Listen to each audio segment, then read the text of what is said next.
보이지는 않지만 튼튼해 보이지 않는 것 같지만 언제나 영혼의 실로 우리를 묶어주시는 그 하나님의 사랑을 찬양합니다. 우리를 그렇게 묶어주시고 또 우리를 하나 되게 하시는 하나님이 여전히 우리와 함께 하시고 일하고 계심을 신뢰하면서 우리가 함께 믿음의 길을 잘 걸어가고 또 우리에게 있는 이 위기들을 우리가 지혜롭게 잘 이겨내며 뒤로 물러나는 그런 후퇴가 아니라 앞으로 오히려 나아가는 성숙을 이루는 저와 여러분 될 수 있기를 주님의 이름으로 축복합니다. 보통 저와 처음 만나는 분들 이렇게 인사를 하고요, 좀 관계가 진행이 되다가 제 나이를 말씀드리면 깜짝 놀라십니다. 왜 그런지는 여러분들이 잘 아시리라 생각이 됩니다. 외모로 보여지는 것과 실제 나이가 달라 보이기 때문이겠죠. 사실 제 나이는, 저는 정이루 목사로서 저에 대해서 저는 바뀌지 않고 있는데, 사람들은 저마다 자기가 갖고 있는 어떤 가치관, 또 삶의 경험을 가지고 그 경험치와 가치관을 가지고 저를 바라보기 때문에 저는 여전히 저로 있지만은 그 사람은 저를 다르게 이해할 수 있다라는 얘기죠. 그거를 보통 우리는 오해라는 단어를 사용합니다. 여러분, 오해라는 말, 이 말의 사전적인 의미는 이렇습니다. 사실과 다르게 해석하거나 이해한다라는 거죠. 무엇입니까? 본질은, 인식하는, 우리가 알게 되는 그 본질은 사실은 그 자체로서 변하지 않는 겁니다. 그대로 있는데, 아까 말씀드린 것처럼 좀 머리가 없는 사람은 보통 나이가 많지, 이런 가치관, 또 나의 삶의 경험치들이 그렇게 사실을 사실로 보지 못하게 하는, 그리고 눈에 보이는 것들, 귀로 듣는 것들, 경험하는 것들을 이렇게 꺾이게 만들어가지고 다른 의미로 이해하게 만드는 거죠. 그래서 그 오해로 인한 여러 가지 갈등과 어려움이 생기기도 합니다. 신앙생활에도 저는 마찬가지라고 생각합니다. 우리의 신앙이라는 것이 사실은 하나님과의 관계 안에 있지 않습니까? 근데 하나님과의 관계 안에서 우리가 하나님을 잘 알고 하나님을 온전히 신뢰하지 못하면은, 그래서 그냥 내가 가진 경험치로만, 내가 갖고 있는 가치관으로만, 또 내 눈에 보이는 것으로만, 들리는 것으로만 자꾸만 이해하다 보면은 사실과 다른 것을 사실로 내 마음에 받아들이게 될 때가 있죠. 그것이 신앙의 오해다, 이렇게 말할 수가 있습니다. 그리고 그런 우리 신앙생활의 오해의 대부분은 사실은 하나님에 대한 오해로부터 비롯이 됩니다. 즉, 하나님이 이러실 거야 라는 그런 우리의 생각에서, 하나님 그 자체는 바뀌지 않지만 내가 알고 있는 아버지로부터 영향받았을 수도 있고, 어떤 지도자에게서 영향을 받았을 수도 있고, 어떤 그런 하나님 상을 내가 그려놓고 그렇게 본질과 다른 하나님을 잘 믿는 것이 신앙생활 잘하는 거라고 그렇게 생각하면서 그렇게 살아갈 때가 있는 거죠. 그러다 보면은 사실은 하나님이 우리에게 주시는 것들을 우리가 풍성히 누리지 못하게 되기 때문에 신앙의 성장이나 성숙을 이루기가 쉽지가 않습니다. 지난 3주 전에 제가 이 부분에 대해서 앞으로 여러분들과 좀 나눠보고 싶다라고 말씀을 드렸죠. 앞으로도 우리가 다음 주부터 대림절이 시작이 되지만은 하나님을 잘 우리가 알고 또 그것이 예수 그리스도를 기다리는 기다림으로 이어지기를 바라는 소망으로 몇 주간 이 문제들을 여러분들과 좀 다뤄보려고 합니다. 그러나 지금 말씀드리는 것처럼 분명한 사실은 우리가 믿는 하나님은 선하신 하나님으로서 변함없으시고 신실하신 분이시다라는 것을 우리가 잘 기억해야 하겠습니다. 기독교 신앙생활하면서 우리가 알고 있는 여러 가지 생각들, 또 여러 가지 그런 신앙적인, 뭐라고 표현해야 될까요? 규칙이라고 해야 될까요? 그런 것들 가운데 이렇게 살펴보면은 사실은 기독교 신앙이 갖고 있는 여러 가지, 사람들이 갖고 있는 오해들이 많이 있습니다. 그 중에 하나가, 기독교 신앙을 가지면은 너무나 하지 말아야 될 것도 많고 해야 될 것도 너무 많다라는 거죠. 예를 들자면은 교회 다니고 예수님을 믿으면 술, 담배 하면 안 돼, 이렇게 보통 말하지 않습니까? 실제로 복음을 전하거나 이제 가족들에게 예수님을 믿으라고 권유해 보면은 대부분 교회 다니기를 꺼리는 직접적인 첫 번째 이유가 술도 못 먹고 담배도 못 피우고 마음대로 하고 싶은 거 못 하면서 교회 어떻게 다녀, 이렇게 말하는 경우들이 많습니다. 저도 어릴 때 교회 다니면서 오락실 다니는 거 굉장히 좋아했거든요. 아시죠 여러분? 뿅뿅뿅뿅 오락실. 너무 좋아했는데 교회만 가면 선생님이 오락실 가면은 죄 짓는 거야, 나쁜 거야 이렇게 말씀드리니까 이 오락실을 끊기도 너무 힘들고 그 오락실을 다니면서도 계속 죄책감에 이렇게 눌려 있는 거죠. 그러니까 사람들이, 잘 모르는 사람들은 교회 가기가 싫어지는 겁니다. 해야 될 것도 많죠, 여러분. 11조도 해야 되고 헌금도 해야 되고 봉사도 해야 되고 주일 성수도 해야 됩니다. 아니, 내 삶에 해야 될 일들이 얼마나 많은데 신앙생활 하면서 해야 될 일이 더해지기만 하니까 더 버겁게 느껴질 수도 있겠죠. 그러다 보니까 나는 이런 기독교 신앙 하고 싶지 않아 라고 등을 돌리는 분들도 있고, 마지못해 신앙생활을 한다고는 하지만은 그런 의무감에 매여가지고 힘들어 하든가, 아니면은 뭐 그냥 그런 것도 그렇게 나쁘지는 않으니까 라고 생각하면서 적당히 타협하면서 좋은 게 좋은 거지 라는 식으로 그렇게 그냥 신앙생활을 이어가는 분들도 종종 있습니다. 그러나 이런 모습들이 사실은 바람직한 신앙의 모습이라고 말하기는 좀 어렵습니다. 예를 들자면은 사랑하지도 않는데 그냥 부부 결혼이라는 이 생활을 유지하기 위해서 사랑하지도 않는 배우자와 함께 결혼 생활을 이어가는 것이 얼마나 불행하고 힘든 삶이겠습니까? 마치 그런 식으로 신앙생활을 할 수도 있다는 것이죠. 이런 신앙생활은 바람직한 것도 아니고 하나님이 우리에게 의도하신 것도 아니라고 저는 생각합니다. 사람들이 이런 식으로 기독교 신앙을 오해하는 데는 한 가지, 우리의 마음속에 우리 한국적인 그런 문화일 수도 있겠다 저는 생각하는데요. 한 가지 부담감이 있기 때문입니다. 그것이 무엇이냐면 하나님을 감동시켜야 된다라는 부담감이죠. 우리는 예배나 헌금, 봉사 등을 통해서, 아니면 금욕적인 삶을 통해서 뭔가 내가 이렇게 하면 하나님이 좋아하시겠지, 내가 이렇게 하면 정말 하나님이 나를 사랑하시겠지라는 그런 부담감을 안고 살아갑니다. 또 막상 또 우리가 하나님께 뭔가를 구하거나 기도를 하려고 그러면은 어떻게 염치 없이 뭐 하나 제대로 못하면서 어떻게 하나님 앞에 이거 해달라고 그래, 저거 해달라고 그래, 그럴 수가 없잖아요. 그러니까 뭐라도 좀 해야 하나님께 필요할 때 기도도 할 수 있는 거 아니야 라는 마음에 이렇게 또 신앙생활을 하는 그런 우리의 생각들이 있습니다. 소위 이런 것들 보면은 옛날에 그 무속신앙에서 굿 할 때 보면은 그렇잖아요. 예. 정성이 부족해, 정성이 부족해. 뭐 그러면 이제 지갑도 열어야 되고 막 그래야 되잖아요. 그죠? 우리가 그런 식으로 신앙생활을 하는 거 아닌가 가끔 가슴이 섬뜩해질 때가 있습니다. 사실 그런 거는 그냥 인간적인 종교의 수준인 것이죠. 뭔가 정성이 충만해야, 정성이 가득해야 신이 움직여주는 거죠. 그런데 이런 것들이 우리 머릿속에 어느 순간 모르게, 어쩌면 우리의 그냥 한민족의 얼에 담겨진 그런 생각이기 때문에 우리에게 어느 몸에 밴 그런 생각일 수도 있을 겁니다.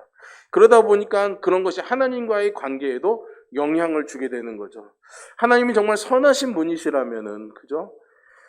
그렇다면은 그분의 그 선하심의 무한하심으로 인해서 사실은 우리는 무엇이든지 누릴 수 있는 존재인데도 자꾸만 뭔가를 해야 하나님이 움직여 주시고 또 하나님이 우리에게 복 주신다라는 그런 강박에 사로잡혀 살아가게 되는 거죠. 여러분, 부모가 자녀를 사랑하지 않습니까?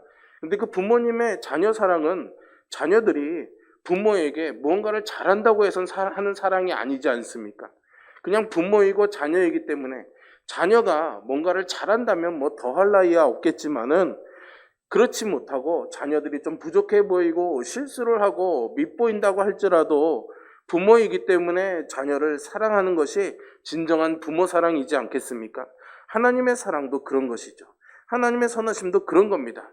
사실 하나님은 우리가 어떤 모습이든지 간에 우리를 사랑하시는 하나님이신 줄 여러분 믿으시죠? 네, 그렇습니다. 우리가 잘 못해도 하나님은 언제나 우리에게 선하신 분이라는 것을 우리는 믿습니다.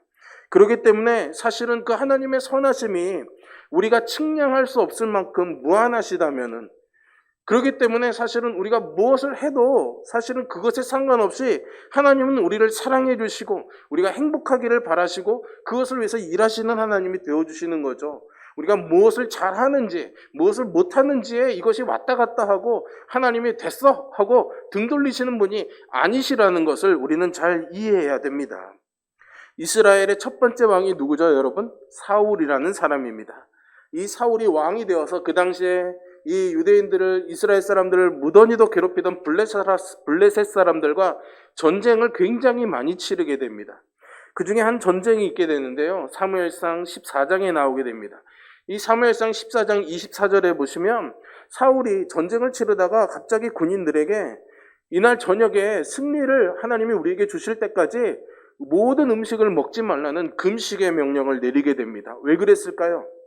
뭔가 절박하니까, 이겨야 되니까 금식이라도 해야 하나님이 우리를 이기게 해주시지 않을까라는 그런 생각이 들었을 것입니다. 그런데 여러분 한번 생각해 보십시오.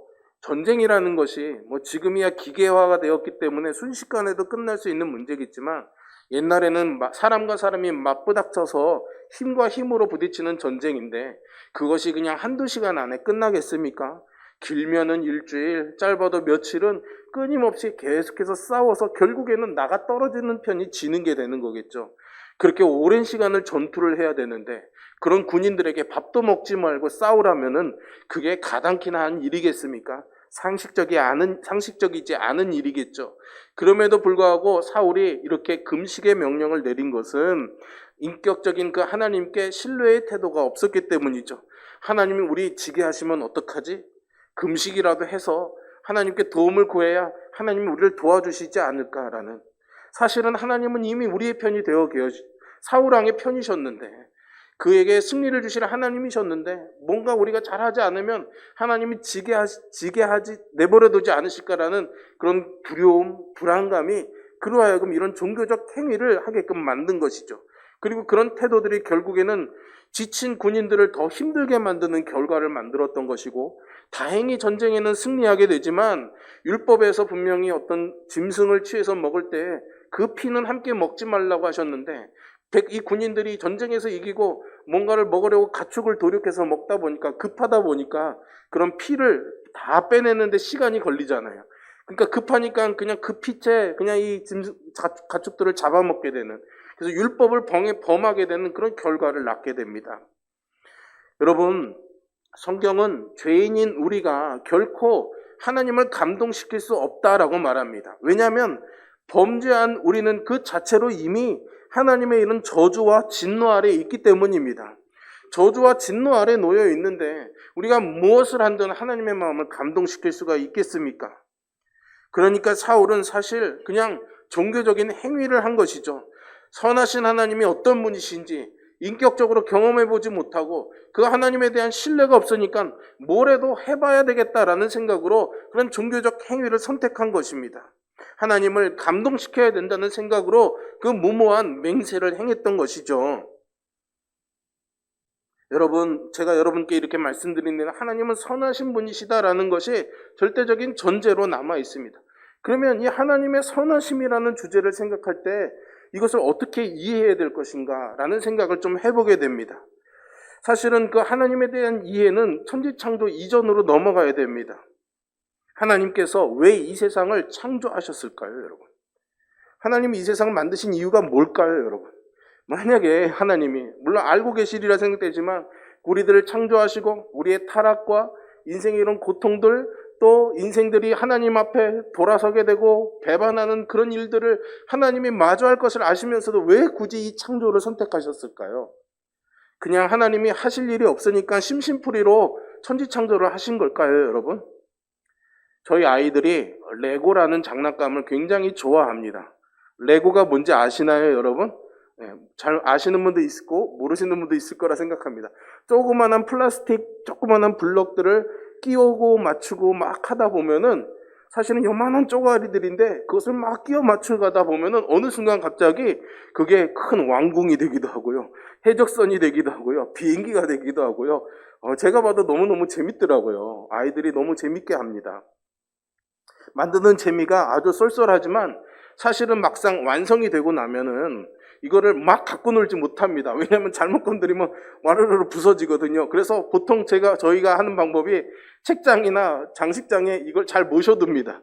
근데 애들이 몇 가지를 더 만들다 보면 자리가 없게 되지 않습니까? 또 다른 물건들을 놔야 될 때 결국 이 레고의 운명은 어떻게 될까요? 산산이 해체가 돼서 다시 비닐봉지로 들어갑니다. 그래서 아이들이 심심할 때 또 다시 만드는 도구가 되는 거죠. 근데 아이들이 한번 만든 건 또 안 하더라고요, 잘. 이미 성취감을 느껴서 그런지. 새 거를 항상 사줘야 됩니다. 하나님이 마치 우리 아이들이 그런 레고를 조립하듯이 뭔가 할 게 없어서 심심해서 만드는 재미를 느껴보려고 세상을 만드신 걸까요, 여러분? 그렇지 않겠죠. 하나님 절대로 그러실 분이 아니라고 저는 믿습니다. 사실은 하나님은 완전하신 분이십니다. 이 완전하다는 말이 참 굉장히 깊은 의미를 담고 있습니다. 완전하다는 것은 그것으로 충분하다는 의미인 것이죠. 그래서 사실은 하나님에게는 어떤 창조도 사실 필요하지 않습니다. 왜요? 하나님 그 존재 자체로 이미 완전하신 분이기 때문이죠. 나는 스스로 있는 자다라고 하나님 말씀하셨죠. 하나님은 그 존재 자체로 이미 모든 것들을 갖고 계시고 스스로 완전한 분이시기 때문에 그 어떤 것이 다 필요하지 않은, 어떤 것으로도 필요를 느끼지 않는 그냥 그 자체로 완전한 분이십니다. 그런데 왜 굳이 뭔가를 만들어야 될 필요를 느끼셨을까요? 이미 충분한데 말이죠. 왜 그랬을까요, 여러분? 그 힌트를요, 잠언에서 찾았습니다. 잠언 8장의 30절, 31절을 볼까요, 여러분? 같이 한번 읽어보겠습니다. 내가 그 곁에 있어서 창조자가 되어 날마다 그의 기뻐하신 바가 되었으며 항상 그 앞에서 즐거워하였으며 사람이 거처할 땅에서 즐거워하며 인자들을 기뻐하였느니라. 아멘. 잠깐 말씀 그대로 놔두시고요. 여기서 보면 내가, 나 이런 표현이 자꾸 나오죠. 누굴까요, 여러분? 잠언이니까 지혜를 의미합니다. 지혜를 의인화해서 사람처럼 표현해서 나라고 표현하는데요.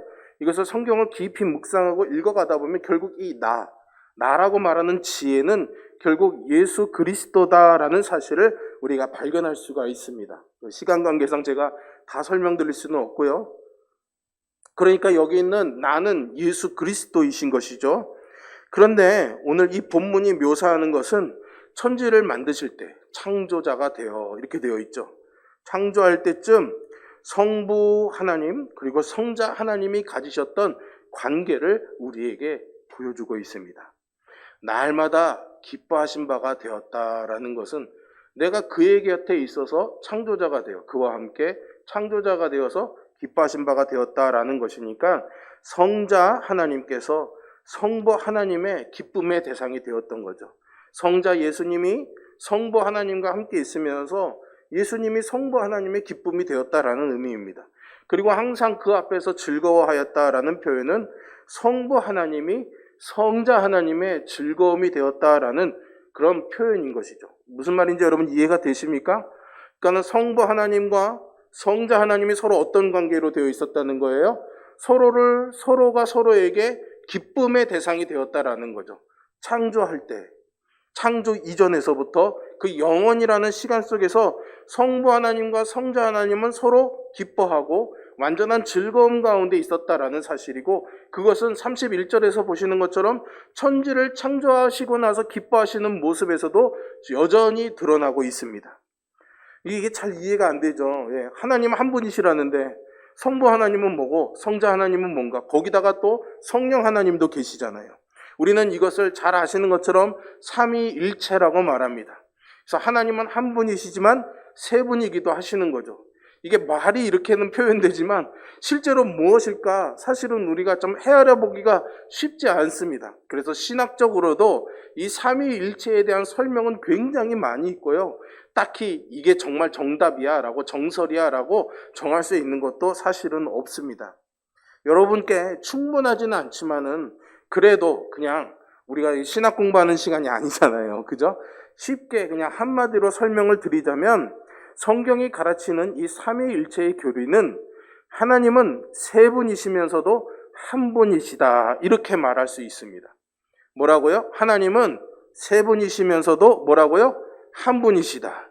이게 좀 헷갈려요. 어떻게 3이 하나가 1이 되고 1이 어떻게 3이 되지? 수학적인 계산, 우리의 경험치로는 이게 이해하기가 쉽지 않습니다. 그래서 신학자들이 이걸 자꾸만 이해시키려고 우리가 경험할 수 있는, 감각적으로 느낄 수 있는 걸로 설명하다 보니까 소위 양태론이라는 게 나왔어요. 어떤 모양으로. 그래서 어떤 신학자는 한 분 인격인데 어떤 날은 빨간 옷을 입고 나타나서 성부 하나님, 어떤 날은 초록색 옷을 입고 나타나서 성자 하나님, 뭐 이렇게 표현하기도 하고, 아니면은 몸은 하나인데 막 메두사처럼 머리가 세 개인 분, 뭐 이렇게 다 표현하지만 사실 다 어느 것도 맞지 않습니다. 사실 정확하게 표현해낼 수가 없는 거죠. 그래서 그냥 여러분들께 이렇게 설명드릴 수밖에 없습니다. 죄송합니다. 세 분이시지만 한 분이신 하나님인 거죠. 그래서 보통 신앙을 말할 때 우리가 단일신 이렇게 말하지만 기독교 신앙을 우리가 단일신이라고 말하지 않습니다. 유일신 사상이라고 말합니다. 왜 그럴까요? 세 분의 인격이 있기 때문이죠. 그러나 이 세 분의 인격은 또 한 분 하나님이시기 때문입니다. 이 이야기가 좀 어렵죠, 여러분? 왜 제가 여러분들께 이 이야기를 꺼낼까요? 굉장히 중요합니다. 사실 이 삼일체 신앙은 기독교 신앙의 굉장히 중요한 근간입니다. 오늘 여러분들 오늘 예배 시작하시면서 찬송가 17장 부르셨잖아요. 그죠? 17장 가사 부르시면서 혹시 이런 거 느껴보셨습니까? 3절인데 1절은요. 성부 하나님 찬양으로 시작합니다. 2절은 성자 하나님을 찬양합니다.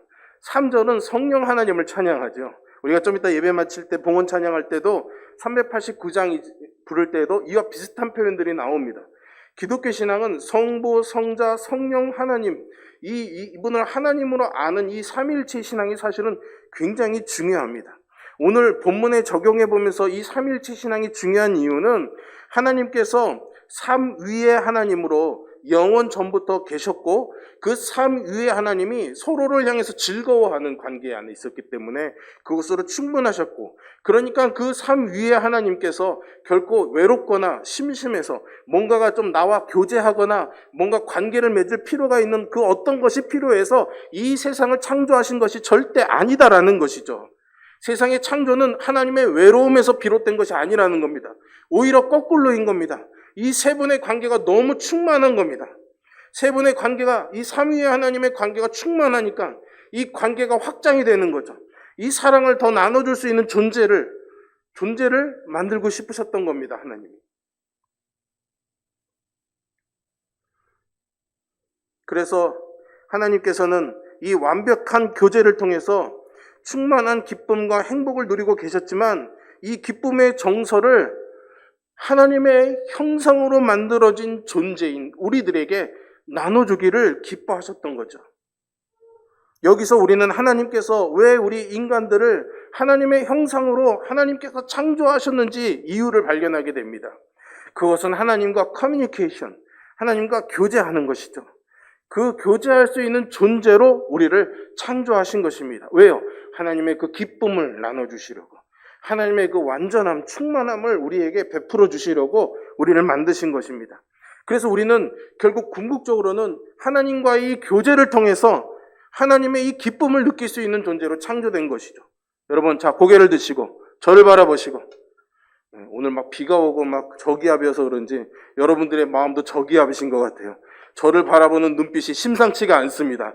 오늘은 목사님이 또 얼마나 설교를 오래 하시려나 막 이런 의심의 눈빛으로 쳐다보고 계시는 것 같아요. 따라하세요. 나는 하나님의 기쁨 받는 존재이다. 긴 문장으로 같이 해볼까요? 시작. 나는 하나님의 기쁨 받는 존재이다. 우리 손은 만져볼 수 없지만 옆에 있는 분들을 눈으로만 이렇게 흘겨보시면서 축복하겠습니다. 당신은 하나님의 기쁨 받는 존재입니다. 그렇게 하나님을 우리 만드신 거예요. 세상을 6일 동안 창조하시면서 하늘을 만드시고 땅을 만드셔서 마치 도화지를 피시듯이, 그리고 거기에 해와 달과 별, 나무와 숲과 풀과 짐승과 물고기와 새들을 만들어 놓으시면서 하나님께서 그 기쁨을 나눠줄 수 있는 존재로 우리를 만드신 거죠. 그 자리를 뭐라고 말합니까? 성경이 에덴이라고 말했습니다. 여러분, 이 에덴의 이름이 기쁨의 동산입니다, 여러분. 왜 기쁨이었을까요? 하나님이 보시기에 좋았으니까요? 맞습니다. 성경에 그렇게 되어 있으니까. 왜 좋았을까요? 야, 나 이렇게 잘 만들었어. 그 기쁨입니까? 노, 절대 아니죠. 뭡니까? 이제 이 기쁨을 나눠줄 수 있는 존재가 또 생겼구나. 하나님은 그게 좋으셨던 거예요. 그게 행복하셨던 거죠. 그러니까 이 에덴이라는 동산의 이름조차도 하나님이 창조하신 이유가 무엇인지를 우리에게 잘 설명해 주고 있습니다. 그리고 하나님이 아담에게 선물해 주시죠. 뭘 선물해 주십니까? 무슨 선물을 주세요? 하와를 선물해 주시잖아요. 그죠? 근데 여러분, 아담이 하나님께 하나님 당신네는 삼위의 하나님으로 계시면서 나만 여기 딩그라니 혼자 남겨두고 나 너무 외로워요. 하나님 나 너무 혼자 있으니까 쓸쓸해요. 기도했습니까 여러분? 아니죠. 아담이 하나님께 하나님 나에게도 배우자가 필요합니다. 나에게도 배우자를 주세요. 금식 기도했습니까? 아니죠. 이미 아담이 그것을 느끼기도 전에 그것을 말하기도 전에 하나님 그걸 알고 계셨습니다. 왜요? 우리를 어떤 존재로 만드셨다고요? 하나님의 기쁨 받는 존재로. 그러니 그 기쁨이 나누어져야 될 필요를 영적으로 알고 있는 거죠. 그렇기 때문에 그런 존재가 하나님과의 관계 안에서도 있어야 되지만 삶 위에 하나님이 그런 관계를 이루고 있는 것처럼 우리에게도 하나님과의 관계뿐만 아니라 우리 사이에도 그 관계를 누릴 기쁨, 그것을 누릴 수 있는 기쁨이 필요하다는 걸 알고 계셨기 때문에 하와를 만들어 주신 거죠. 그리고 이 하와를 주시는 과정이 어떻습니까? 하와를 만들어 주려고 아담아 내가 너한테 좋은 선물 줄 테니까 자 이것만 해보자. 저기 가서 흙을 한 바켓을 좀 퍼오거라. 그리고 저기 우물에 가서 물도 한 주전자 잘 퍼오거라. 그런데 반드시 한 손으로만 들고 와야 돼. 너가 좀 수고하고 땀 흘려야 내가 좋은 선물을 줄 거야. 이렇게 말씀하지 않으셨죠. 어떻게 하셨습니까? 푸른 초장에 아담을 눕혀서 잠들게 하셨고 하나님께서 친히 일하셨습니다. 아담의 갈비뼈를 취하시고 그 자리는 살로 대신 채우신 다음에 그 갈비대로 여자를 만드시고 그 여자를 아담에게 끌고 오셨죠. 그리고 그 아담을 살며시 아담아 이거 봐 하고 깨우시는 겁니다. 그러자 눈을 뜬 아담 앞에 짜잔 아름다운 하와가 나타난 거죠. 서프라이즈. 하나님의 깜짝 쇼였던 겁니다. 그러자 아담이 깜짝 놀라고요. 지금 보시는 말씀처럼 찬양하죠. 이는 내 뼈 중에 뼈요 내 살 중에 살이로다. 이성을 만난 기쁨이 아니었던 거예요, 여러분. 하나님이 기쁨을 나눌 존재로 나에게 허락하신 것이라는 걸 아담은 알았기 때문에 이게 내 뼈 중에 뼈요 내 살 중에 살이었다라고 고백할 수 있었던 거죠. 우리는 하나님께서 아담에게 얼마나 이 기쁨을 주기를 원하셨는지 충분히 알 수 있지 않겠습니까? 하나님께서는 이 에덴에서 아담에게 선악을 알게 하는 나무의 실과를 먹지 말라고 하셨습니다. 그리고 아담에게, 근데 우리는 생각해보면 왜 하나님 굳이 아담에게 이렇게 걸려 넘어질 시험거리를 만드셔서 우리를 이렇게 타락하게 하셨습니까? 아담을 왜 그런 선악과를 알게 하셨습니까? 라고 생각할 수도 있겠죠. 그러나 사실은 하나님이 그걸 통해서 보여주고 싶었던 것은 다른 데 있었습니다. 생명나무였던 것이죠. 여러분 우리가 창세기, 에덴 동산, 아담 이렇게 생각하면 제일 먼저 떠오르는 단어가 선악과이죠. 그러나 하나님의 지향점은 선악과가 아니었습니다. 생명나무였습니다. 너가 그런 존재로 지음받은 그런 존재로 나의 사랑을 받을 존재로 지음받았다고 알려주는 것이 선악과였습니다. 너는 피조물이고 나는 창조주야. 너가 이것을 기억하면 나의 기쁨을 받아 누리면 그래서 이 선악과의 비밀을 잘 지켜나가면 너에게 이 생명나무를 마음껏 먹으며 나와 함께 교제할 이 기쁨을 누리게 해줄 거야. 이것이 사실은 하나님의 약속이었던 것이죠. 생각해 보세요, 여러분. 우리에게는 이 선악과가 너무 커 보이지만 사실은 이 선악과만 싹 빼면 모든 것들을 누릴 수 있는 것이 아담에게 주어진 복이었습니다. 여러분 100개를 누릴 수 있는데 하나가 사실은 중요하지 않잖아요. 하나를 참으면 100개를 누릴 수 있다면 여러분들은 어떤 걸 선택하시겠습니까? 그런데 사단은 교묘하게 그 하나를 100개처럼 말한 거예요, 사실은. 더 말하면 시간이 많이 가니까는요. 어쨌든 하나님이 원하셨던 것은 하나님의 프로젝트는 하나님의 계획은 아담에게 이 생명나무를 통해서 영원히 먹고 누리게 하며 하나님과의 관계 안에서 그 풍성함을 누리게 하는 것이었습니다. 결국 우리는 타락했지만 성경은 끊임없이 하나님께서 우리를 포기하지 않으시고 새 하늘과 새 땅을 주셔서 결국에는 우리로 하여금 이 생명나무의 실과를 영원히 먹게 하는 은혜를 주고 계시다라는 메시지를 오늘 우리에게 주고 계십니다. 하나님께서는 이렇게 우리를 만드신 이후에 우리와 관계 맺기를 원하셨고 또한 우리의 모든 필요들을 온전하고 만족스럽게 채워주기를 원하셨습니다. 하나님께서 삶 위 안에서 누리시는 이 기쁨과 행복의 완전한 만큼이나 하나님께서는 이것을 우리에게 나눠주기를 강렬하게 원하셨던 거죠. 그러므로 우리는 바로 이 하나님의 기쁨이 하나님께서 세상과 인간을 만드신 동기라는 것을 성경의 이 계시 안에서 확인할 수가 있습니다. 너무나도 분명하게요.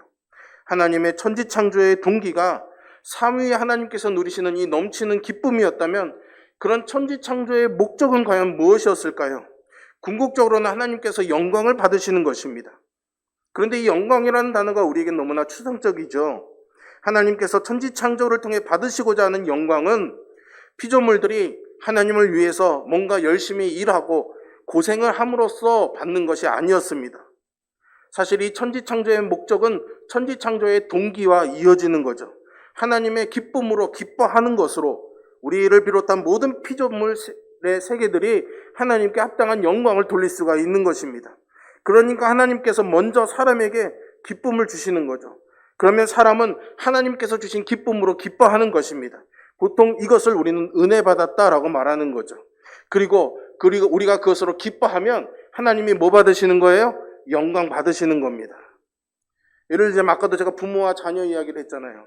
부모님이 자녀를 위해서 열심히 뭔가를 준비합니다. 예를 들자면 뭐 라면을 끓여줬다고 쳐봅시다. 라면이 너무 하찮은가요, 여러분? 어쨌든 라면을 끓여주었는데 이 아이가 라면을 받아들이면서 오 자애로우신 나의 어머니시여, 나에게 그 귀한 수고와 애씀으로 이 나트륨이 가득한 라면을 끓여주시고 나로 배부르게 하시니 오 나의 어머니, 이 감사와 감개무량함을 어찌 표현할 수 있겠사옵나이까, 이러지 않죠. 그렇게 말한다면 엄마가 이게 뭔 소리 하는 거야 이럴 겁니다. 부모님은 무엇을 기뻐합니까? 엄마 너무 맛있어. 아니요, 너무 맛있어서 말도 못하고 그냥 라면만 후루룩 먹고 있으면 그것을 보며 기뻐하는 것이 부모의 마음 아니겠습니까? 하나님이 우리를 그렇게 기뻐하신다는 거예요, 여러분.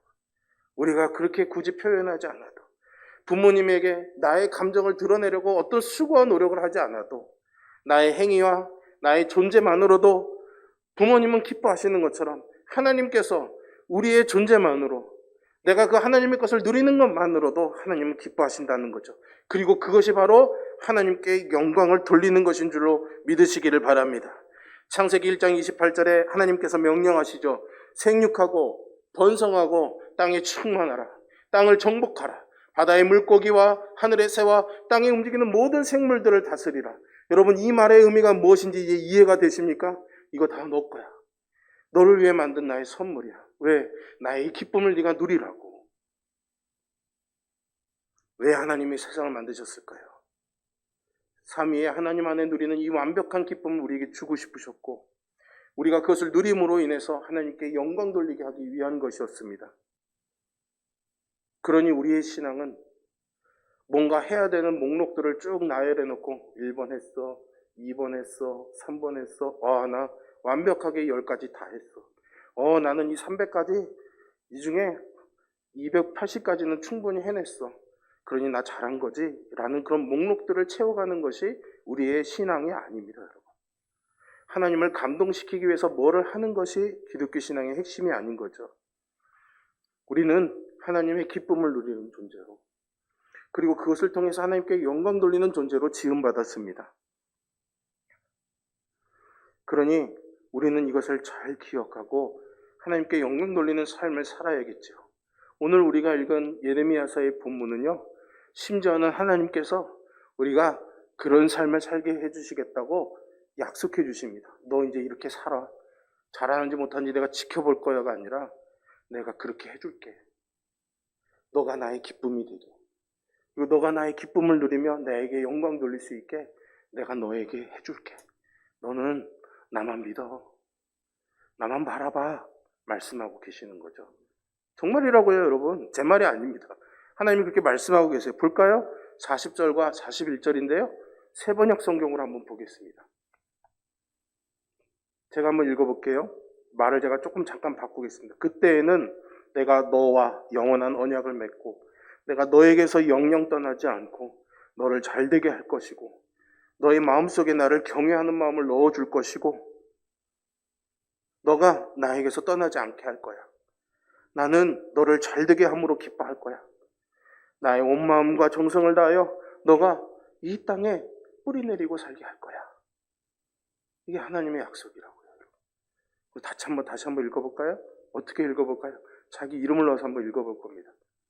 그들, 거기다가 자기 이름을 넣어서 읽어보는 거예요. 아시겠죠? 나에게 하신 하나님의 음성으로 같이 한번 천천히 읽어보겠습니다. 그때에는 내가 이로와 영원한 언약을 맺고 내가 이로에게서 영영 떠나지 않고 이로를 잘되게 할 것이며 이로의 마음속에 나를 경외하는 마음을 넣어주어서 이로가 나에게서 떠나지 않게 하겠다. 나는 이로를 잘되게 함으로, 다시 시작, 나는 이로를 잘되게 함으로 기뻐할 것이며 나의 온 마음과 정성을 다하여 이로가 이 땅에 뿌리를 굳게 내리고 살게 하겠다. 아멘. 여러분, 이 두 절의 말씀 오늘 한번 외워보시면 어떨까요? 자기 이름을 넣어서. 하고 안 하고는 여러분들의 몫입니다. 한번 외워보시면 좋을 것 같아요. 말씀을 이 한 주간 이 두 절의 말씀을 마음속에 새기며 살아가시기를 바랍니다. 하나님이 주시는 기쁨으로 기뻐하는 것, 이것이 우리에게 하나님께 영광 돌리는 길입니다. 멋진 기적적인 일들을 간증하는 것만이 아니라 그냥 그렇게 하루하루 남들이 알아주지 못해도 드러나지 않아도 묵묵하게 그 하나님의 기쁨으로 기뻐하면서 살아가는 것, 그게 하나님께 영광 돌리는 거예요. 코로나로 서로 관계하지 못하고 뭔가 어색하고 내 신앙이 드러나지 않아서 후퇴하는 것 같아도 그냥 주어진 방구석에 앉아서 아무것도 하지 못한다 할지라도, 심지어는 병들어서 내 몸을 운신하지 못하고 그저 남이 떠먹여주는 밥을 먹고 사는 비루한 존재처럼 느껴진다고 할지라도 내 마음에 부어주시는 그 하나님의 기쁨을 알아가며 그 하나님을 기뻐하는 것이 하나님께 영광 돌리는 인생인 것이죠. 저는 여러분들이 그런 존재로 살아가기를 간절히 소망합니다. 우리 아버지께서는 여러분들이 그런 존재로 살아가기를 더 바라고 계실 겁니다. 그러니 여러분, 하나님 안에서 기뻐하십시오. 하나님께 영광 돌리시기를 바랍니다. 그것이 우리가 행복한 삶을 사는 길입니다. 오늘 주신 이 말씀의 빛을 따라 한 걸음 더 용기 있게 하나님 앞에 나아가 이 기쁨과 행복을 누리시기를 주님의 이름으로 축복합니다. 기도하겠습니다.